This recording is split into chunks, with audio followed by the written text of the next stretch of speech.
Well, it's Mrs. Dickey again. We're ready to read another story. This time it's about leprechauns. We're having a surprise early celebration of St. Patrick's Day. Actually, it's just tomorrow. But what I also am doing is telling the story about a little girl who has had a interesting grandfather. And inside this book, it tells about how the grandfather plays a musical instrument that you would recognize if you were in Ireland. And that's sort of where leprechauns come from. They're little fairy type people, and they have a pot of gold at the end of the rainbow. And so this is your title page, and the leprechaun who lost his rainbow is what we're talking about here. And we'll go right into the story.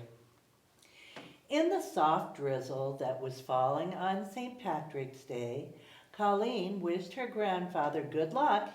He gave her a piece of red licorice, her favorite candy, and then he was off to the parade to play his bagpipes. Now, you can see these sticking out of the back of him, and he has a area that's not seen that holds air. And while he is playing, he's pushing his arm down on this bag of air. And the sound that it makes is, ah. It's not very pleasant when it first starts, but then it has beautiful music afterwards. Her grandfather had told Colleen that the notes in his bandmates' play were like colors on the air, colors only your ears can see. Playing music is like building a rainbow, he said. And a little man I knew taught me all about that. Her mom and dad were going to watch the parade from the window, but Colleen sat on the porch under her yellow umbrella. And what if it rained so much that everyone went home and no one heard grandfather's bagpipes? That would be a shame.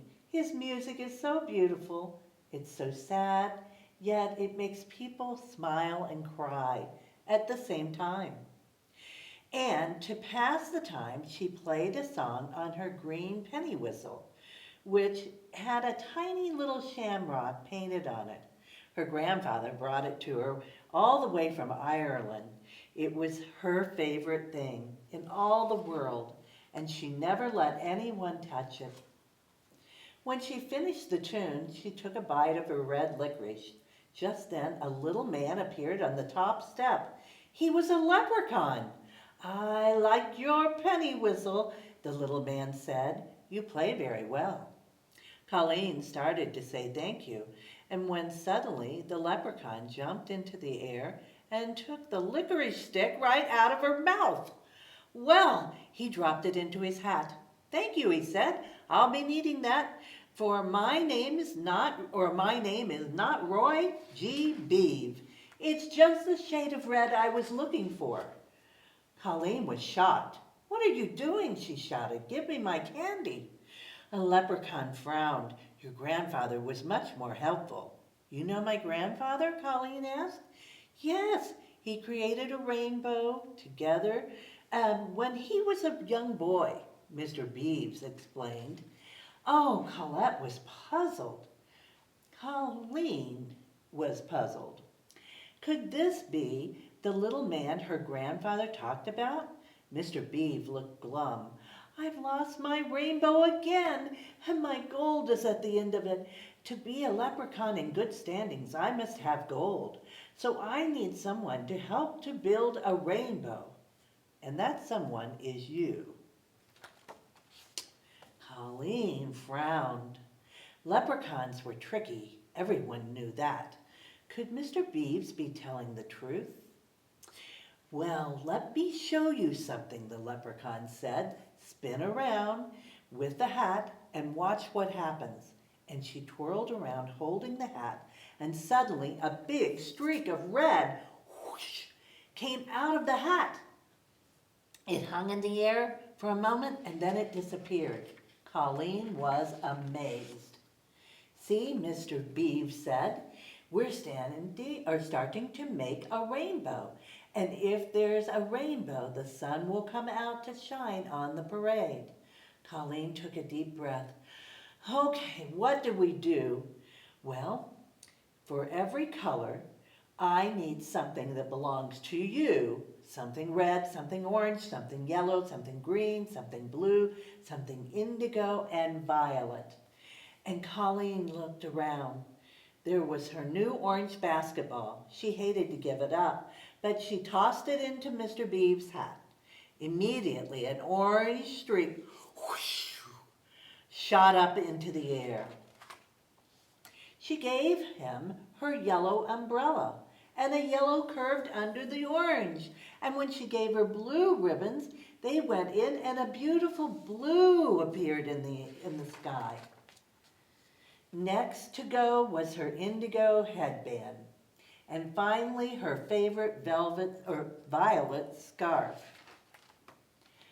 And now there was a rainbow of colors coming out of the hat, but something was wrong. Right between the yellow and the blue, there was an empty space. Colleen knew which color was missing. Yes, we need green, Mrs. Beebe said. And I'm not just any green. I want a special green. Colleen, it's a very hard color to find, which is why rainbows are so rare. Uh-oh, it was raining harder now. The parade goers were starting to leave. Colleen was nervous. What would the leprechaun want? You're going to have to make one more sacrifice, lass, Mr. Beebe said. I'm going to need your penny whistle with that shamrock on it. It's the green. It's the last perfect color, and I need it in my rainbow. Colleen started to cry. Oh no, she said, clutching her precious penny whistle, which looked like this. And you know, it just makes a little sound like twiddly, twiddly. Well, my grandfather gave it to me. But Colleen, dear, if you give me the penny whistle, and you and I can make the sun shine on the parade and on your grandfather. Oh, okay, said Mr. Beebe. He was pleading with her to give this to him. Colleen held the penny whistle to her lips and blew it one last time. And then she paused and she dropped it into the leprechaun's hat. Out shot a most beautiful color of green. And in a flash, the rain stopped. The sun burst through the clouds, and the rainbow was complete with the most beautiful shade of green ever spreading across the sky. The parade goers gazed up in wonder, and Colleen's grandfather began to play the bagpipes, and the music was so beautiful and sad that people smiled and cried at once. Nobody noticed that a pot of gold had appeared at the end of the rainbow right on Colleen's front yard. But Roy G. Biggs dug his hand down into that pot of gold and he pulled out a flute. Not just any flute. This was in place of Colleen's penny whistle. But this wasn't a toy, it was a real one. It was made out of silver, and there was a shamrock on the front of it that looked like Colleen's, only this one was made of beautiful emeralds. And thanks for sharing with me, Mr. Beebe said, and he handed Colleen the flute, and with that, he and his pot of gold were gone. Colleen's grandfather stood in front of her. Who was that you were talking with? He asked. Oh, that was Roy G. Beebe, she said. He's a leprechaun. I thought I recognized him, grandfather said. And he gave me this flute, Grandpa.